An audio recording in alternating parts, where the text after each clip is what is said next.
What do you mean we're already 2 hours behind schedule before we've even departed the lot? Rhett Vanlow's voice exuded tranquility, yet within him a clock was already counting down. He tilted his cap, pulled his sleeves down to cover the tattoos he'd inked for the ruse, and observed the warehouse manager jotting notes on a clipboard, his gaze never lifting. Trucks arrived later than expected, and loaders were unavailable. The man grunted, then at last turned his gaze toward Rhett. "So you're the new assistant, huh? Ryan indeed first day," Rhett acknowledged, registered via the temp agency. That was somewhat accurate. Rhett had taken over the company 6 years prior, following the passing of his father. There are 18 distribution points spanning 4 states, all registered in his name. However, recently the issues were becoming more pronounced, with frequent staff changes, delayed shipments, and a growing number of customer grievances accumulating in his inbox. He attempted to sift through the reports. District managers provided uniform responses: staffing, inflation, supply chain. Yet everything seemed surreal until he laid eyes on it. Here he was, casually clad in a hoodie and steel-toed boots, making his way from the South Jackson warehouse store 11 of 18. He had yet to encounter the team here. The warehouse became part of a merger several years back. Many believed that the corporate world was located far away, making it simple to remain inconspicuous with a fresh appearance and a borrowed identification. Moreover, it's not something anyone anticipates the CEO to be doing at 4 in the morning, loading crates. Today, his driver was a lean fellow named Denny, in the early 40s, straightforward and practical.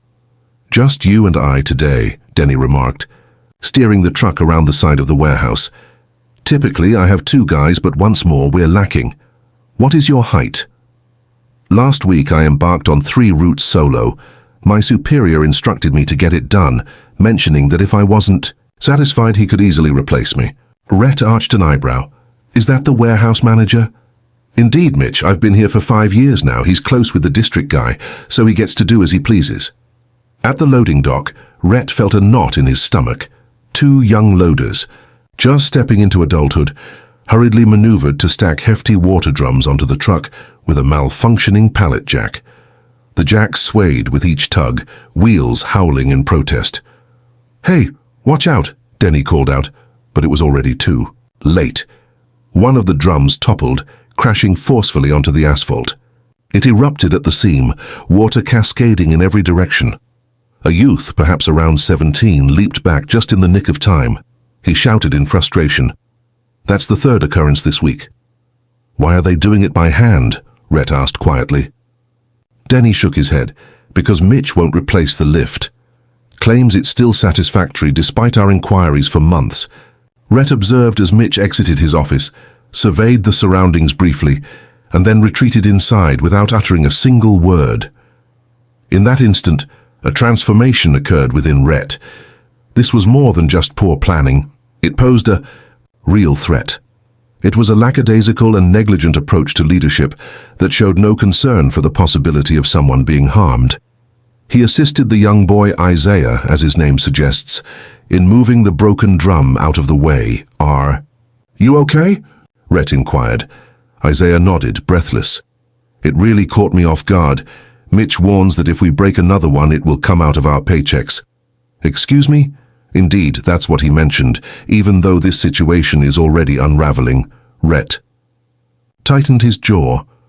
"How long have you been here?" "It's been 2 months since I started my first job. I simply cannot bear the thought of losing it." The truck was loaded in quietude. Rhett offered his assistance wherever possible, and Isaiah was grateful for the additional support. Throughout it all, Rhett observed the frayed edges of the equipment, the absence of safety lines and the lack of inspections being carried out. The atmosphere felt as if it was stitched together with makeshift repairs and a flicker of optimism. As they traveled along the road, Denny cast a sidelong glance. "You're quiet, Ryan, just observing and absorbing," Rhett remarked. "You consistently find yourself arriving late like this. Recently we were quite close." Subsequently, Mitch began reducing loader hours to cut down on payroll expenses. "Now we receive limited assistance with increased danger." He paused. "Your inquiries are quite numerous. Are you really just a helper?" Rhett smiled faintly. seeking to grasp the intricacies of how everything operates. In just 4 hours, they completed 5 drop-offs. At each stop, patrons voiced their frustrations regarding delays, damaged items, or absent stock. Rhett absorbed everything without a hint of defense or excuses, simply attentive. When they finally returned to the warehouse, Isaiah was hobbling due to a twisted ankle. No one provided him with ice. Mitch lounged in his office, feet propped up on the desk, casually scrolling through his phone. Denny beckoned Rhett to step away from the crowd. "You appear to be a genuinely nice person. A piece of advice. Don't linger in this place for too long. It will wear you down." Rhett gave a slow, deliberate nod. "Indeed, I'm beginning to understand that." He strolled by Mitch as he exited. Mitch remained completely unfazed, not even lifting his gaze. That evening, Rhett found himself in his rented vehicle, gazing intently at the warehouse. He had taken on this company with a vow to safeguard those within its walls. At some point, he had placed his trust in the wrong people to uphold that commitment. Tomorrow, it concludes. Tomorrow he returns, not as Ryan the helper, but as Rhett Vanlow, the proprietor. The following morning, Rhett chose not to don the disguise. He made his entrance shortly after 6, emerging from a sleek black SUV clad in a crisp button-down and jeans. As he stepped into the warehouse, the early crew paused in their tasks, their attention drawn to his presence. A handful gazed. A roll of packing tape was dropped by one of the loaders. Mitch sat in the front office, coffee cradled in his hand, chuckling at something on his screen. He remained focused on his task until Rhett rapped lightly on the glass. Mitch frowned and said, "You're not supposed to be in here. This section is designated for staff use only." "I'm part of the team," Rhett responded. "Just not the type you're familiar with." Mitch blinked. Rhett retrieved his ID from his back pocket and set it down on the desk. Rhett Vanlow, the owner, watched as the color drained from Mitch's face. His gaze flicked to the corridor behind Rhett. He lingered, uncertain, as if caught between the urge to express regret and the instinct to flee. "I had no idea you were planning to come down. No one informed me as I kept it to myself," Rhett murmured softly. "I was on your floor yesterday, helped load that truck with Isaiah, and rode along with Denny. I witnessed it all." Mitch began to speak, but halted as Rhett lifted a hand. "Before you speak, let me clarify something. This is the end for you. Gather your belongings." The stillness beyond the office lingered, akin to a spark igniting a fuse. Rhett retreated into the hallway, surveying the workers clustered by the loading bay. He requested that everyone gather in the break room. In that moment, stillness enveloped the scene as if time itself had paused. Then Isaiah took a step ahead, and the others trailed behind him. The break room was cramped and shadowy, with barely enough seating for a third of the team. A few rested against the vending machine. Some individuals remained with their arms crossed, uncertain about what was to come. Rhett stood before them, his hands casually tucked into his pockets. He started, "I'm not here to deliver a speech. To be honest, I've been gone for quite a while. As I've been perusing reports and engaging with middle managers, I've noticed that many of you have been overlooked." A voice emerged from a woman positioned toward the back. "What comes next? Yet another cycle of assurances?" Rhett replied with a firm, "No. Nothing guaranteed, only transformations." From this moment onward, he motioned towards the hallway. "Mitch has departed. Those who believe it's acceptable to intimidate employees, overlook safety measures, or deceive clients will not last long." A man positioned near the front, likely in his 30s, lifted his hand. "Are you really going to swap him out for someone else who doesn't pay attention?" Rhett replied with a firm no. "I will remain here for some time to fully grasp what is amiss and who has been shouldering the burden." That received some acknowledgement. A young woman clad in a reflective vest took a step forward. "I go by Tasha. I manage incoming shipments. For weeks now we've been down 2 team members. Mitch mentioned that the company has put a hold on hiring. Is that really the case?" "No," Rhett replied with a flat tone. "That's not true. There hasn't been any freeze. Applications are piling up due to someone not taking action on them." He retrieved his phone and accessed a staffing dashboard. There are 14 qualified applicants for this location, yet none have progressed further. Today marks a new beginning. A different worker, A man with a brace on his wrist raised it high. I submitted 3 injury reports and have yet to receive a response. What becomes of those? They come directly to me now, Rhett stated, and you're receiving a comprehensive medical evaluation at the company's expense. The atmosphere in the room transformed. Not at ease, not just yet, but the warmth shifted. Now people were truly paying attention, really engaged. Anyone else? Rhett inquired. Isaiah, with a slight limp, lifted his hand. Hey, yesterday you assisted me with that drum. Unfamiliar with your identity, but I appreciate it, Rhett acknowledged, with a nod. There was no reason for you to require assistance. It would have been wise to ensure you had reliable tools and a backup plan in place. A figure emerged from behind Isaiah, stepping into view. Okay, but what comes next? We've been informed that today marks the beginning, yet there has been silence since then. That's a valid point, Rhett remarked. Now let me unfold the next sequence of events. First, we will be bringing in temporary staff by this afternoon. For the next phase, I've appointed an interim manager, a seasoned individual from a different region who possesses strong leadership skills. In the third step, each loader and driver receives a 15-minute paid safety check prior to starting their shift. And for the fourth step, I will remain present. Each day this week, the man lingered on the floor, hesitating before finally offering a brief nod after the meeting. Rhett then exited for a call. Mariella, he stated, the moment his assistant answered the call. I require Eddie from the Tulsa branch to take over management duties here today. He's already on it. He's set to board a flight in just an hour. What more is there? Dispatch a mobile safety inspector to South Jackson. Begin with the equipment we reviewed yesterday and compile a list of all locations that have incident reports from the past 3 months. I would like to determine whether this is an isolated incident or part of a larger pattern. Upon his return to the floor, Denny stood by the dock, patiently waiting. You truly can, Mitch, he inquired. Absolutely. He's been a burden on this place for far too long. Rhett cast a glance at the broken pallet jack, now marked with bright fluorescent tape. That will be replaced by the end of the day, along with anything else that has turned into a hazard. Denny paused for a moment, then replied, You really mean to say you're going to stay?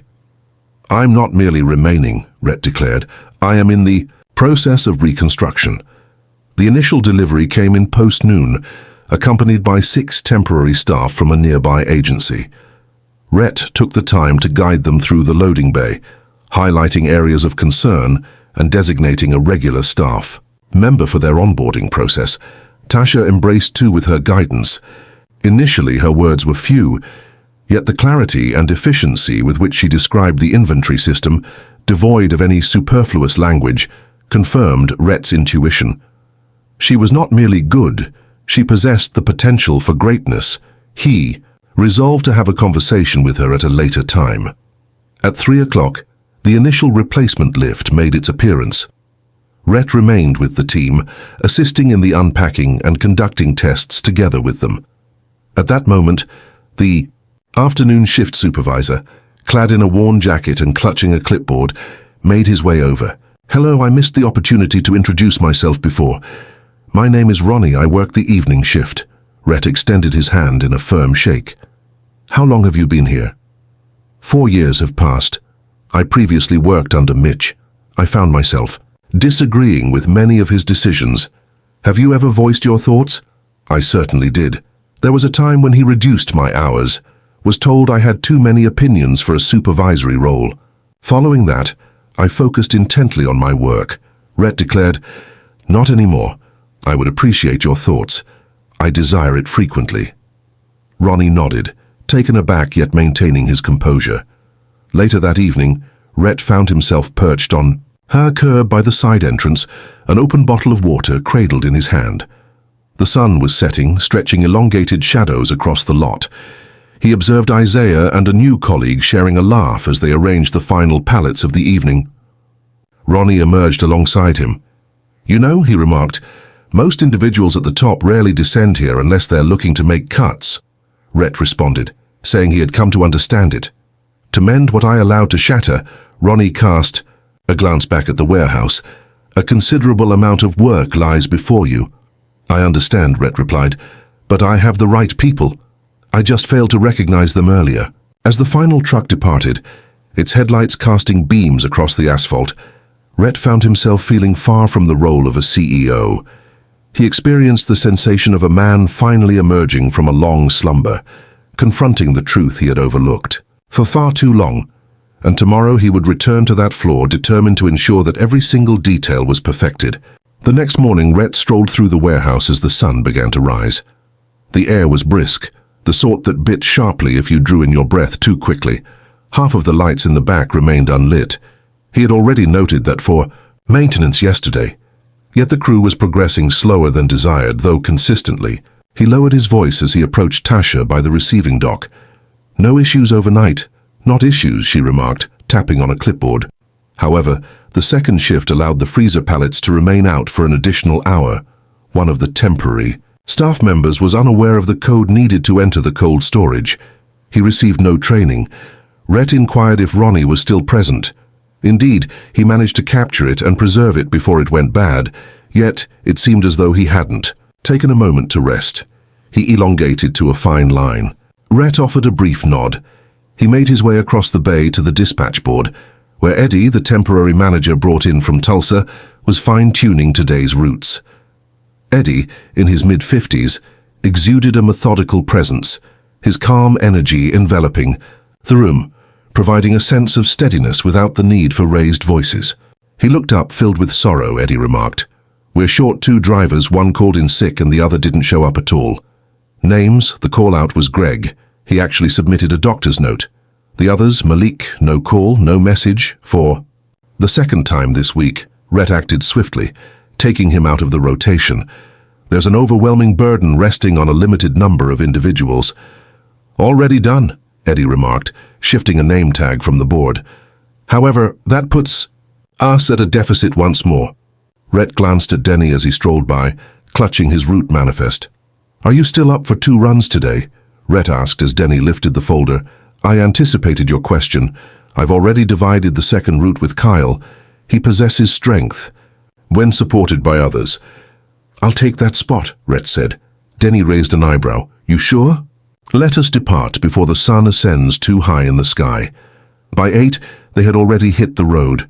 Rhett rode alongside Kyle, a quiet individual in his early 20s, new to the scene, yet keenly perceptive.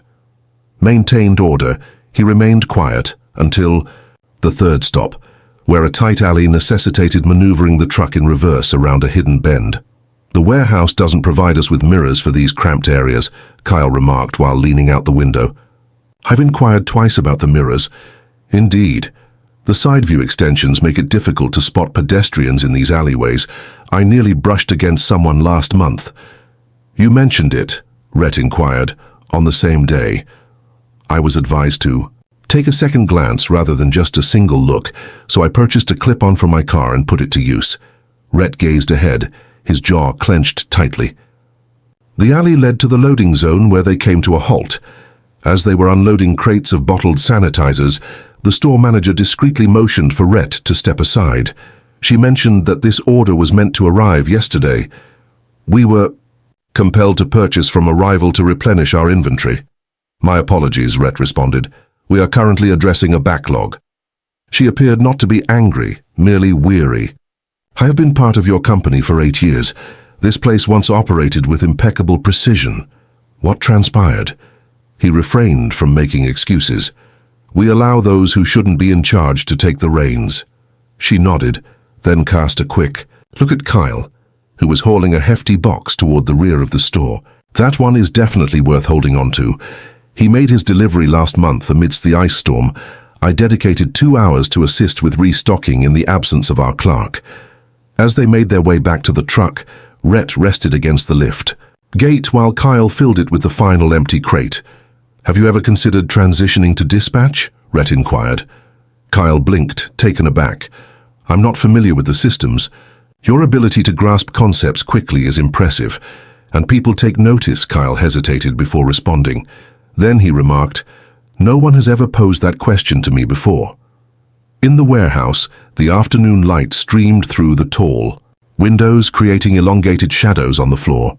Rhett entered alongside Kyle, just as Eddie concluded a meeting with the loaders. Eddie asked, pulling him aside, always seeking a moment. Isaiah was absent today. I made a call to check in. His mom mentioned that he's at the emergency room, having rolled the same ankle again, and it's swollen quite badly. Rhett let out a slow breath. He was limping yesterday. We ought to have taken him out.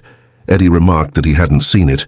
The shift lead didn't either, but if you did, that's our responsibility.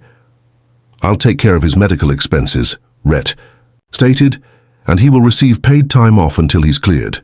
Eddie nodded in agreement. I will handle it.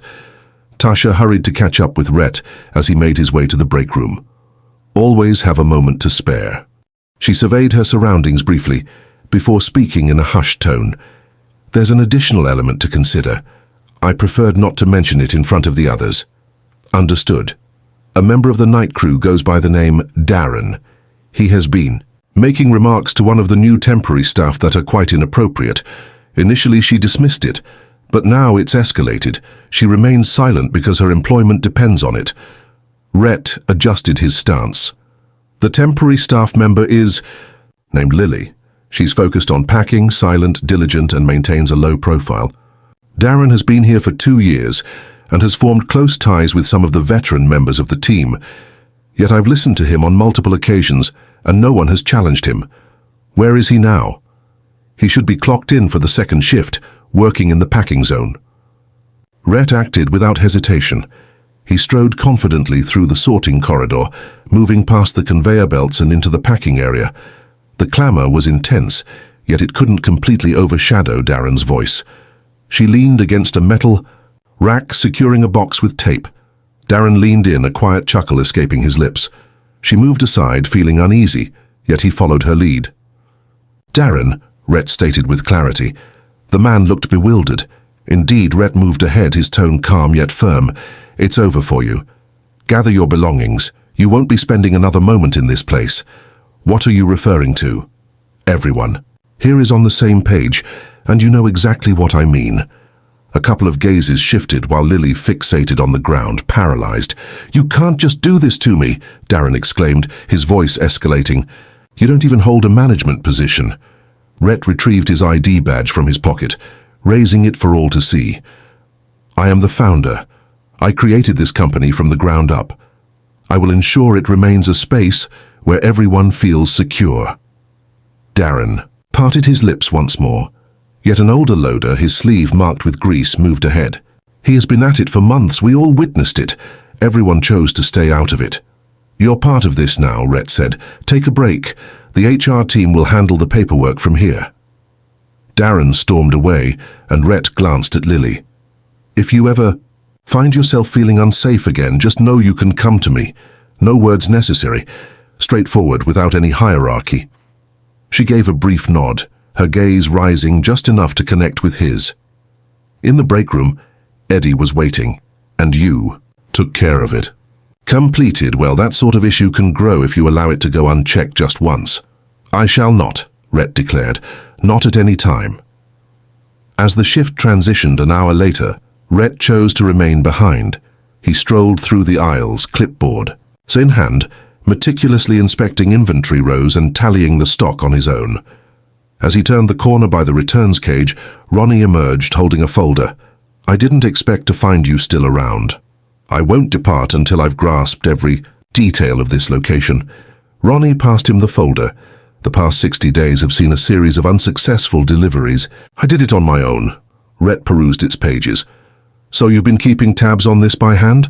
There was no one else taking that path. Rhett lifted his gaze. Have you ever considered starting your own branch? Ronnie chuckled softly. I once did. Then, I observed individuals like Mitch ascend the ranks. The ladder has been newly reconstructed. Ronnie fell silent for a moment. Then he remarked, if you truly mean it, I would rise to the occasion. Yet if only I could manage it properly, that's precisely why I'm inquiring. Outside, well after the trucks had come back and the lights had faded, Rhett lingered in his SUV, the engine silent. He cast a glance over his shoulder at the warehouse. It remains unresolved, not just yet. Yet for the first time in ages, the stillness was not unbroken, and nothing concealed remains concealed any longer. The subsequent Monday dawned with a gentle rain. A persistent drizzle clung to the warehouse roof as Rhett maneuvered his vehicle into the far corner of the lot, opting to enter through the same side door as his colleagues. His boots splashed into puddles with purposeful strides. Without an umbrella and devoid of any special treatment, the warehouse resonated with an unusual stillness. The typical noise of early loading gave way to a sound that was more deliberate and controlled. Workers flowed with a consistent cadence, undeterred by the absence of commands. The recently installed dispatch board, just 2 days old, showcased each route adorned with color-coded urgency markers. Eddie managed to set it up in just one night, incorporating insights from both shifts. Rhett moved past Tasha, who was affixing a laminated checklist in the inbound area. "Did you put that together?" he inquired. "Indeed," she replied, her gaze fixed elsewhere. Ronnie inquired if I could take charge of the incoming inventory, expressing his confidence in my ability to monitor freight. "Are you at ease with that? If I weren't committed, I wouldn't have printed the checklist." He offered a brief nod and continued on his way, allowing her to claim the space. In the improvised workspace Eddie had taken over, a lengthy folding table was now occupied by 3 distinct clipboard safety audits, maintenance requests, and worker feedback. Rhett lifted one and examined the top sheet closely. 2 additional reports on the older forklift, Eddie remarked from behind him. "The hydraulic issue persists. We have decided to shut it down. Replacement is set for tomorrow. I expedited the order through Tulsa's supplier, as they had a debt to us." Rhett set the clipboard down with a sense of satisfaction. "What's the status?" "On the HR follow-up from last week. Lily's request for a different shift has been accommodated. She requested training in outbound packing, expressing that she felt more concentrated with structured routines. She mentioned that she didn't anticipate anyone would actually take action regarding it." Rhett gazed through the office window as the rain intensified, creating streaks across the glass. He inhaled deeply. He suggested we discuss the future. Who is prepared to take on greater challenges? Eddie approached the whiteboard and drew circles around 3 names: Tasha, Ronnie, and Kyle, each with their unique strengths, yet all unwavering in their resolve. Tasha excels in her systematic approach, Ronnie is a steadfast presence among people, and Kyle, though inexperienced, demonstrates commendable discipline. If you're considering succession, they are your backbone. Rhett responded with a focus on sustainability. This situation won't sustain itself if we rely on extinguishing one fire at a time. "Well," Eddie remarked, "then you'll need to establish a framework, not merely address the symptoms." Rhett took a seat, though he hadn't intended to linger for so long. At first, the plan was for it to last 4 days, possibly 5.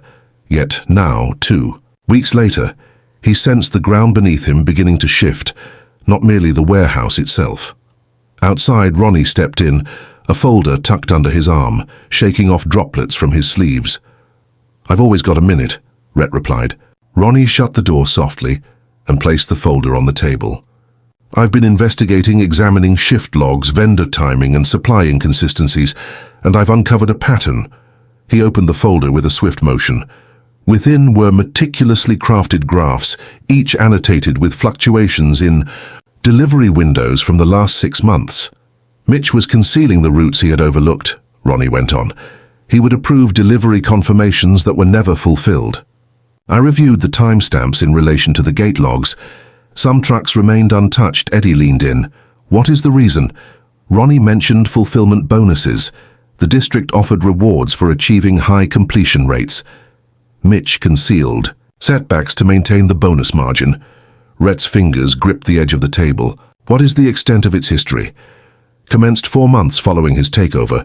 The figures went unchallenged as they appeared pristine. "We will conduct a comprehensive audit," Rhett stated, "inform the legal team, and instruct Mariella to suspend any pending bonuses for this branch until we resolve the matter." Ronnie offered a brief nod. "Additionally, I discovered 2 loader applications that remain unprocessed. They have lingered in the system for weeks." He slid a printout across the table, and Rhett quickly scanned it. Both local, experienced in freight. "No red flags." He appeared optimistic. "Bring them in today. We're still operating with limited resources." As Ronnie departed, Rhett rose and made his way onto the floor. The hum grew more pronounced, shifting from a mechanical sound to something distinctly human. Discussions intertwined with the craft. Laughter echoed, weaving through the work, never halting the task, but rather enriching the moments in between. The toil. He strolled by the outbound dock where Kyle meticulously reviewed a shipment label. "You're on outbound now," Rhett inquired. "Just began today.